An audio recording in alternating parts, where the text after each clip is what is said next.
A pleasant day to all of you. I am Kathleen Meisler and I am here in front of you to discuss about the topic learning-oriented assessments of grammatical ability. So learning-oriented assessments of grammatical ability are assessments that are designed to measure a student's ability to learn and use grammar in a meaningful way, rather than simply testing their knowledge of grammar rules in isolation. So these assessments are typically used in educational contexts to evaluate students' progress in learning a new language or improving their existing language skills. Learning-oriented assessment of grammar reflects a growing belief among educational assessment experts that is assessment curriculum and instructions were more integrally connected, student learning would improve. So this approach attempts to provide teachers and learners with summative or formative information on the test taker's grammatical ability. So summative information from assessment allows teachers to assign grades based on specific assessment criteria, report student progress at a single moment or over time, and reward and motivate student learning. So summative information from assessment refers to the results or data that are collected at the end of a period of instruction or a specific unit of study. So this information is used to evaluate the overall achievement or performance of the student or group of students. So summative assessments are typically used to make decisions about grading, promotion, or placement and are often high-stake assessments that carry significant consequences for the student. So examples of summative information assessments are final exams, end of unit test, term papers, standardized tests, and performance assessments. So the results of these assessments provide a snapshot of a student's knowledge and skills at a specific point in time and are often used to compare student performances across different contexts or to set performance benchmarks. The next is formative information from assessment. So, formative information from assessment provides teachers and learners with concrete information on what aspects of the grammar students have and have not mastered and involves them in the regulation and assessment of their own learning, so that further learning can take place independently or in collaboration with teachers and other students. So formative information from assessment refers to the ongoing feedback and data that are collected throughout the learning process. So unlike summative assessment, which is used to evaluate student performance at the end of a period or of instruction or unit of study, formative assessment is used to monitor student learning and provide ongoing feedback that can be used to adjust instruction and support student progress. So, a learning oriented approach to grammar assessment addresses the following questions. So, these are the questions. How do I know if my students have learned and internalized the grammar points covered in the course? How do I know if my students can use these grammar points to communicate spontaneously in real life situations? How do I know if the test task make it essential for my students to use the target grammar points? How can I use grammar assessment results to provide feedback for guiding learning? How will the results from this grammar test provide information to me on what to reteach? How can I design interesting and cognitively engaging grammar tasks so my students will enjoy learning grammar? So in this chapter, I will describe how classroom-based grammar assessment can be designed to promote a grammar learning and inform instruction. I will first define learning-oriented assessment of grammar and contrast it with other forms of classroom assessment. I will then argue that to implement a learning-oriented approach to grammar assessment, teachers need to design assessments taking into account considerations from both a grammar testing theory and second language learning theory. Finally, I will illustrate how learning oriented assessment of grammar can be applied to a simple achievement test of grammar.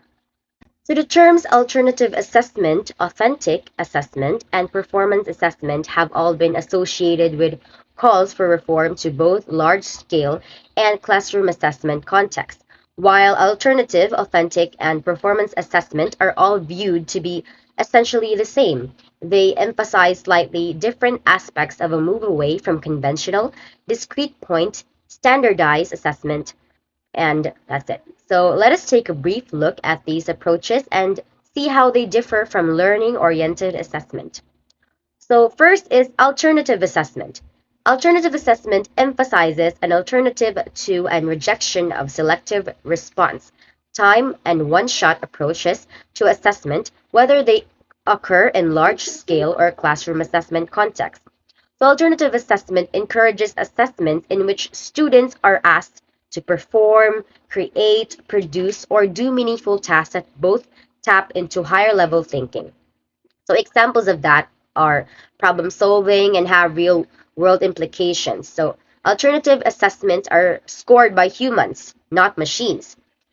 Second one is authentic assessment. It stresses measurement practices which engage students' knowledge and skills in ways similar to that one can observe while performing some real life or authentic task. So it can also it encourages tasks that require students to perform some complex, extended production activity and emphasizes the need for assessment to be strictly aligned with classroom goals and curricula and instruction. So self-assessment is considered a key component of this approach. And the last one is performance assessment. It refers to the evaluation of outcomes relevant to a domain of interest. So example is grammatical ability, which are derived from the observation of students performing complex tasks that invoke real-world applications. So performance assessment encourages self-assessment by making explicit the performance criteria in a scoring rubric.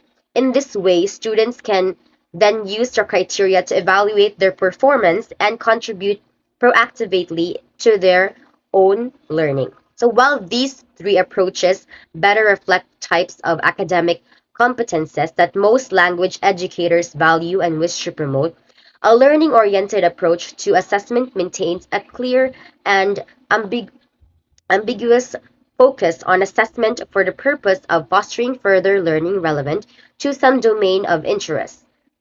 So, learning is defined here as the accumulation of knowledge and the ability to use this knowledge for some purposes.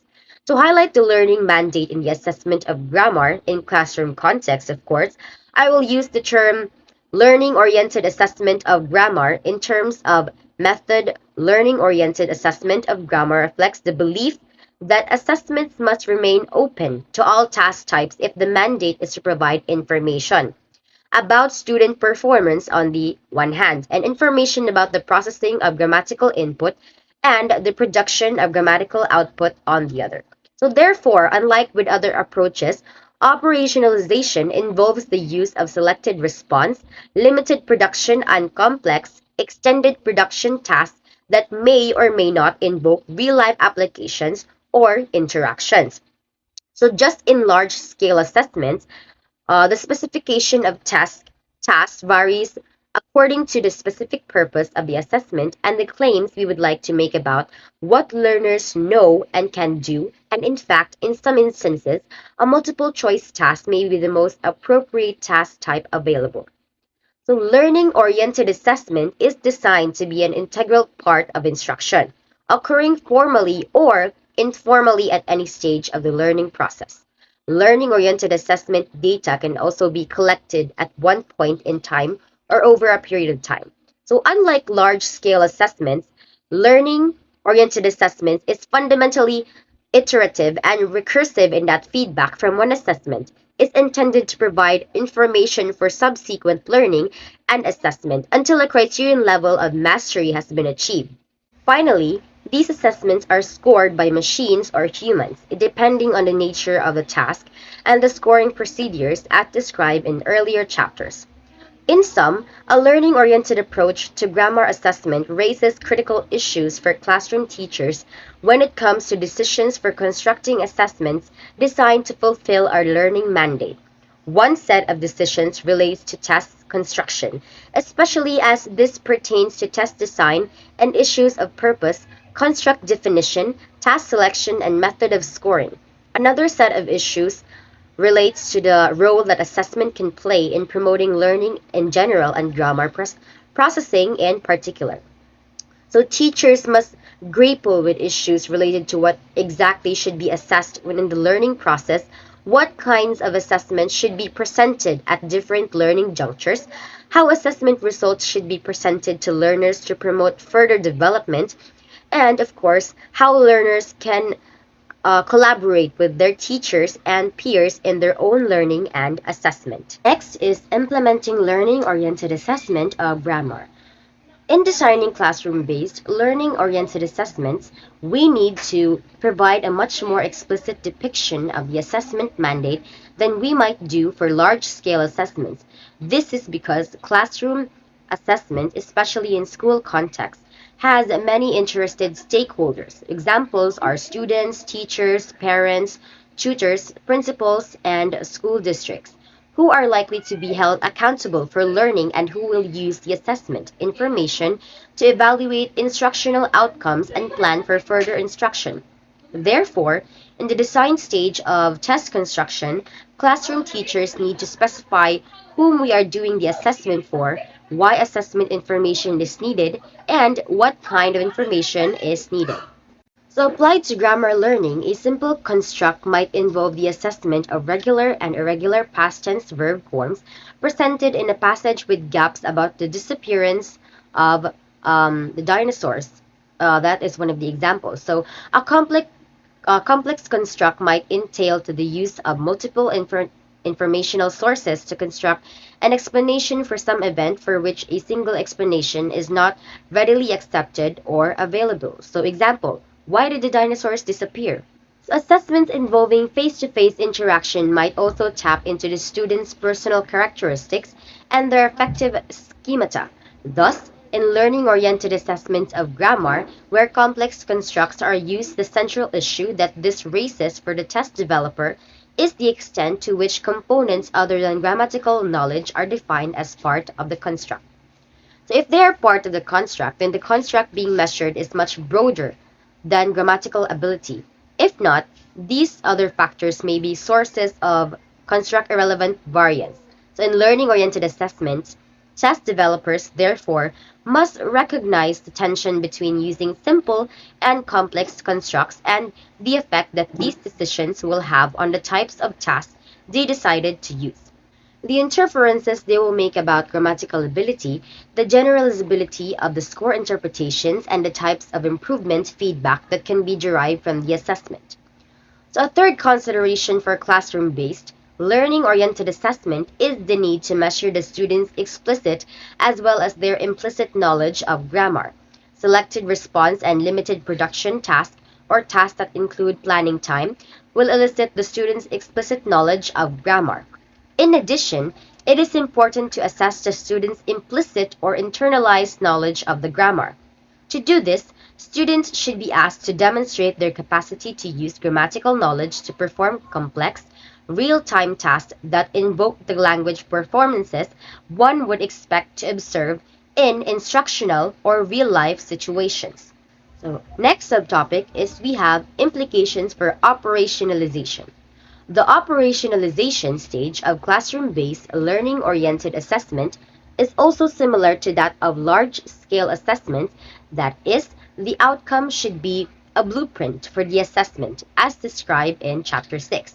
So the learning mandate, however, will obviously affect the specification of test tasks so that characteristics such as the setting, the rubrics, or the expected response can be better aligned with instructional goals.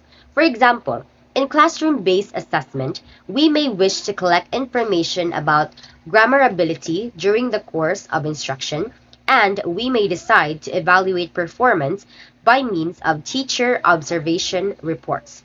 Or we may wish to assess grammatical ability by means of informal oral interviews conducted over several days. So learning-oriented assessment of grammatical may be achieved by means of a wide array of data gathering methods in classroom context. These obviously include conventional quizzes and tasks containing selected response, limited production, and all sorts of extended production tasks, as discussed earlier. So operationalization in classroom-based assessment, however, need not be limited to this conventional approach to assessment. Teachers can obviously specify the characteristics of the test setting, the characteristics of the test rubrics, and other task characteristics for that matter, in many other ways depending on the learning mandate and the goals of assessment. So let us examine how the setting and test rubrics, for example, can be modified to assess your grammar for a different learning goals. So in specifying the test setting, teachers may have some reason to decide to vary the participants or the time of the task. For example, they may decide to assess their students' ability to use the modals as an organic part of classroom instruction. In this case, they could have students perform the task in figure 8.2 in groups, while moving from group to group and evaluating performance by means of some established rating scale or by means of written notes recorded in an observation log. Teachers might also decide to have two or more students audio tape the task in figure 8.2 outside of class, or varying the participants, they could ask students to videotape the task with a fluent speaker of the target language. So a crucial feature of learning-oriented assessment is the scoring process and how it provides or allows test takers to discover for themselves positive and negative evidence on their grammatical ability. So positive evidence, it refers to information about the forms one can use in the target language to convey the intended meanings, while negative evidence references information about the forms one cannot use in a correct, meaningful, or appropriate manner. So given the critical role that feedback on grammatical performance plays in learning, teachers should consider carefully what assessment-based information is presented to students and how best to focus and report it. In other words, while a single grammar score and grade on a chapter achievement test can inform students about their level of mastery of the material, individual scores for each task linked to construct related criteria for correctness and expressed in the language of the rubric would provide much more meaningful and constructive guidance on what to notice and how to improve, especially if this feedback were followed by a plan for further learning. So the scoring method in learning-oriented assessment can be specified to involve students.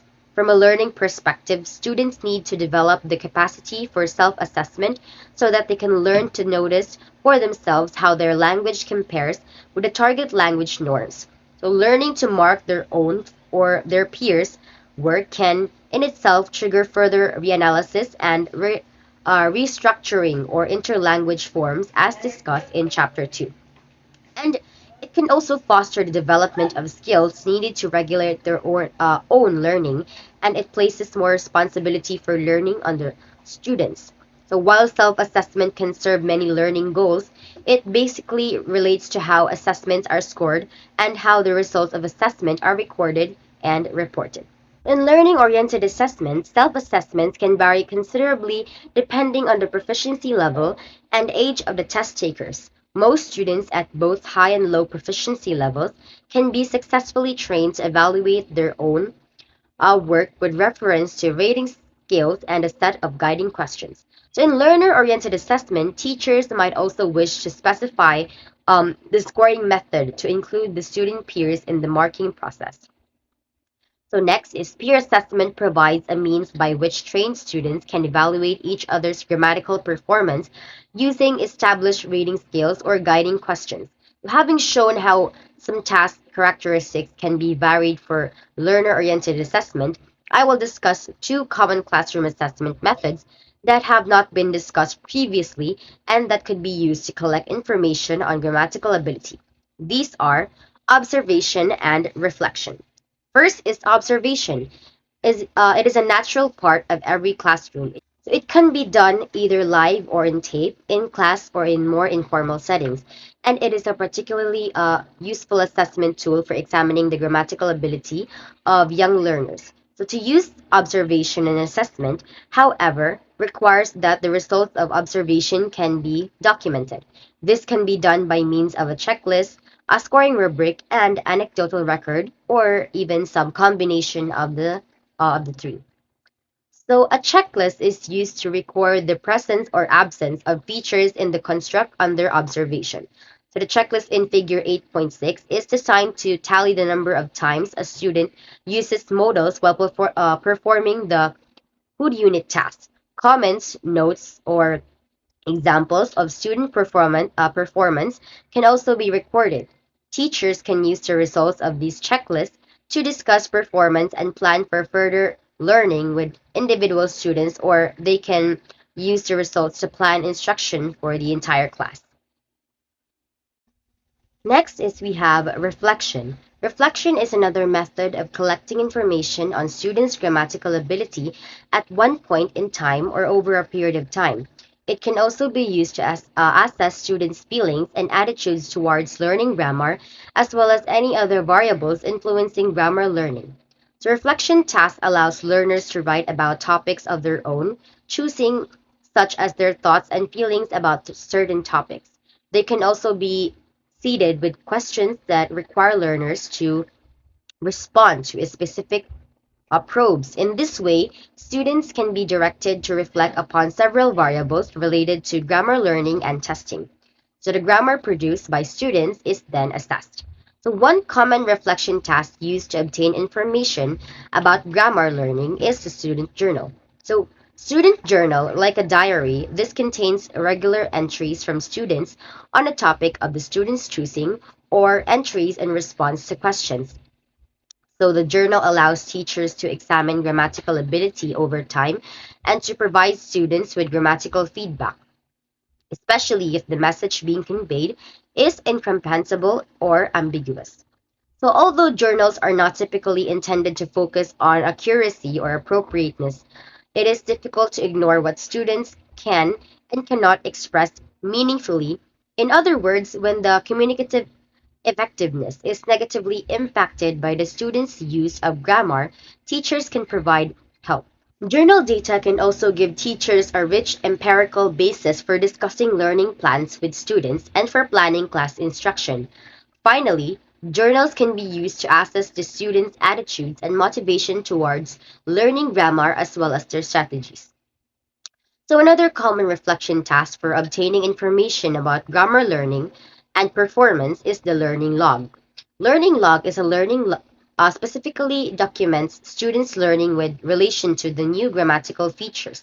Again, this can be open-ended or seeded with questions about what students have learned, what remains unclear to them, what their attitudes and motivations are, and what strategies they have to use to remember the new feature.